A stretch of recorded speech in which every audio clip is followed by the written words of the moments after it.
në këto ndeja, në këto takime, në këto komunikime, e kishim Azizi që dominante, për shkak se unë isha ai që e kisha nisë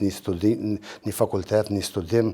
mirë pa ai veç kishte vitin e parë kishte ndjek, dhe u kuptoj keq që kishte një inteligjencë të jashtëzakonshme, ishte njës i mirë i drejtësisë, për aq sa kishte studiuar në atë kohë, po ishte njës i mirë edhe i historisë, që ne kishmi kaluar në shkollën filluar edhe të mesme, mirë pa si duket kishte qenë edhe lexues pak më shumë, edhe realisht në ndeja të ndryshme,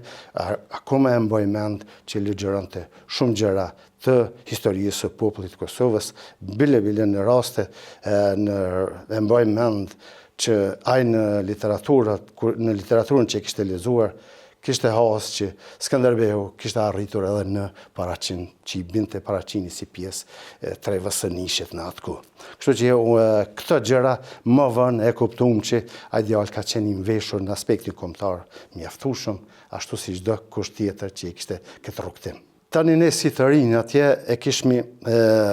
shumë të nevojshme me krye një detyrë. E kuptonim që është një shtet jugoslav, e kuptonim që shqiptarët e kryenin një shërbim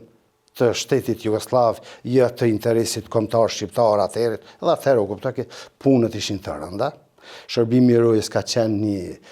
një vend malur që kur bëhen ndrrimi i shërbimit të Rojës, tamam një orë në këmbë, bëheshin ndrrimin e njëri tjetrit për një javë të tërë, 24 orë. Pastaj kishte punë të rënda të ngarkimit, ashtu siç e potencuave më herët, përveç në depo që arshin me kamiona, ne her pas here në Paraqin ka ardhur një tren i ngarkuar me municione, me ngarkesa tjera ushtarake, që ne e bënim në kohën kur nuk ishim në shërbim të Rojës, po e bënim ne që ishim të lirë në atë javë dhe për 24 orë të tjera ditën, natën, ashtu sipas nevojës. Ka qenë një kohë e rëndë politike, një kohë kur në 86-ën Akademia e Shkencave të Serbisë, apo si e Jugosllavisë nuk di me ndo atë periudhë, por kryesisht kanë qenë autorë serb që nxjerrën një dokument për punën e mbrojtjes së serbëve në brenda Jugosllavisë, si duket ata e lancuan në opinion, në për media, për rrezikun që i kanë nëse i serbëve, dhe kjo shumë prezentuhej në atë kohë në opinionin jugoslav, dhe si cak e kishin shqiptarët gjithmonë, për me thënë se vetëm shqiptarët janë ata që nuk e duajnë Jugosllavinë, dhe ishte një periudhë ku prezentuhej në për media të televizioneve shtetërore të Beogradit, ku ne patjetër ishim pjesë e një dëgjimit të atyre mjeteve të informimit se kështu kërkuheshin rregullat, dhe ajo urrëtia realisht ardhke ma shumë prej jashtit, prej politikës, dhe ishte kohë kur Fadil Hoxha në atëherë si pjesë e komiteteve dhe organeve të larta të Jugosllavisë filluan me prezentu si njeri armik të asaj kohës, kënse pas luftës dytë botërore ai ka qenë një njeri kogja armik i Jugosllavisë, vetëm për interesat të popullit shqiptar. Kjo lansuhej në për media dhe sigurisht atëherë e mboj mend që ai prezentuhej si në para një gjykatës federale të quajtura para ndonjë kuvendi apo nuk di një organit më të lartë jugoslav, ai prezentim dhe prezentimi i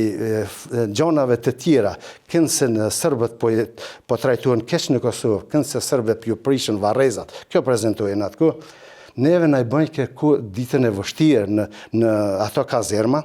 nuk që nuk u fyeshim keq në aspektin nacional, nuk është që kishte acarime, sepse sigurisht ata i kanë romas me kriju kësi situata, në kodër të situatave për urrëtie me kriju edhe në incident. Por ne realisht bëshim përpjekje që ne maksimum ta kalonim ditën, ta kalonim kohën, po pa ja na shkalu edhe tema dhe debatet se situata është pak si e rëndë. Këto e besoj që çdo shqiptar e ka dëgjuar dhe ka pas në mendje që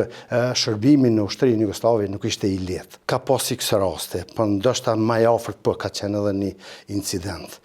Tani nuk e di sa me lidh me këtë situatën, me situatën që ka ndodhur me 2-3 shtator, nuk jam i sigurt, po megjithatë raporti i ushtarëve shqiptarë në raport me të tjerët ka qenë kogja i rëndë dhe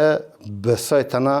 kjo ka qenë ai kulmi i një situatës të caktuar që ndodhi edhe me 2-3 shtator të 97-s.